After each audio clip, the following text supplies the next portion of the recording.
বাবা ভুল বললাম? ওমা শেষের তালা, এখানে যারা আছি সবারই একই তালা, কারণ আমাদের প্রত্যেকের পিতা একই জনা, গৌর হরি, তাই তালাটাও একই, ওই তুলসীর তালা।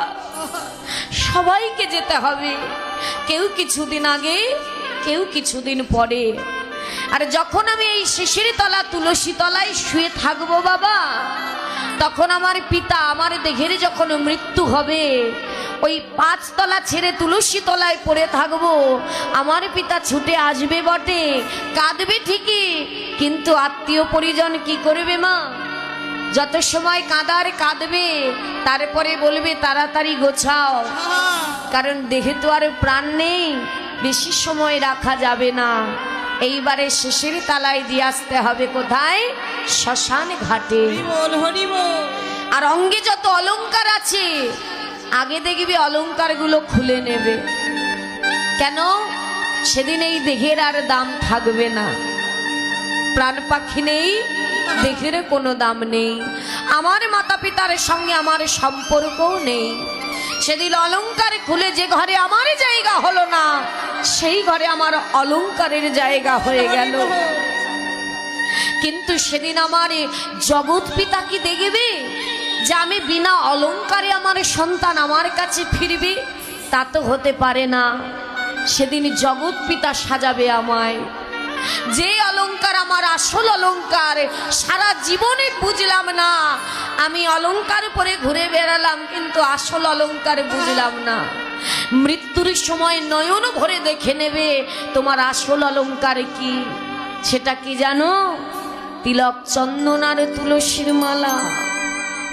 কি বাবা, আমারই দেখে যদি মৃত্যু হয়, ওই তুলসী তলায় শুয়ে থাকবো যেদিন, আমার পিতা বলবে না, ওরে একটু তিলক চন্দন নিয়ে আয়, আমার মেয়েটাকে একটু কৃষ্ণ নামে সাজিয়ে দে, সর্ব অঙ্গে তিলক চন্দন পরিয়ে দেবে।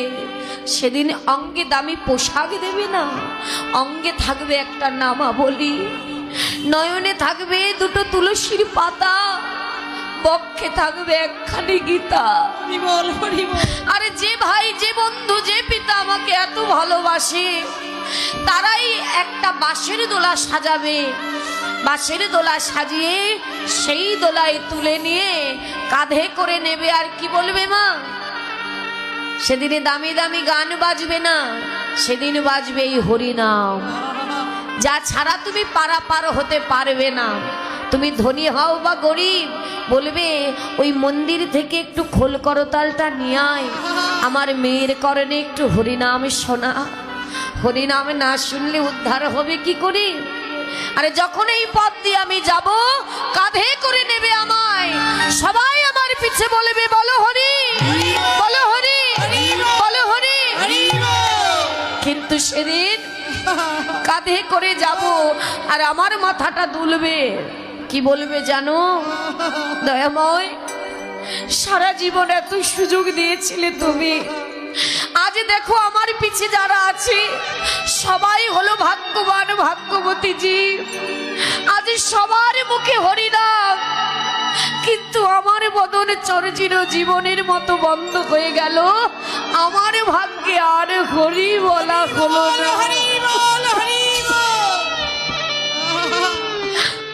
আমার ভাগ্যে আর কৃষ্ণ বলা হলো না।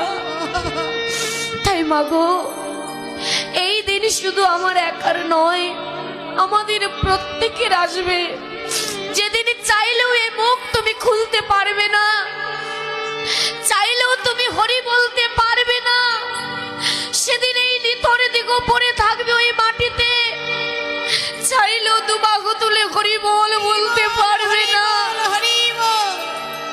তাই আজও সময় আছে, সময় থাকতে কৃষ্ণ ভজ, সময় চলে গেলে আর পাওয়া যাবে না, কারণ মৃত্যুর কোনো সময় নেই। এখন আমি বেঁচে আছি, সকাল অবধি আমি বাঁচবো কিনা আমি জানি বাবা, জানি না। এমন ভক্ত সঙ্গ কাল আমার ভাগ্যে হবে কিনা আমি জানি না। তাই আজ এখানেই সুযোগ পেয়েছি দয়াল, এখানেই তোমার নাম করে নিলাম, কাল অবধি বাঁচবো কিনা তো জানি না। তাই আমার মতো প্রত্যেকে এখানে সুযোগটা যখন পেয়েছেন, দুই হাত তুলে হরি বলার সুযোগ পেয়েছেন, একবার হরি বলো। কালে সময় নাও বা থাকতে পারে, তাই সবাই মিলে আমার সঙ্গে প্রভুর চরণ ধরে বলে দিও,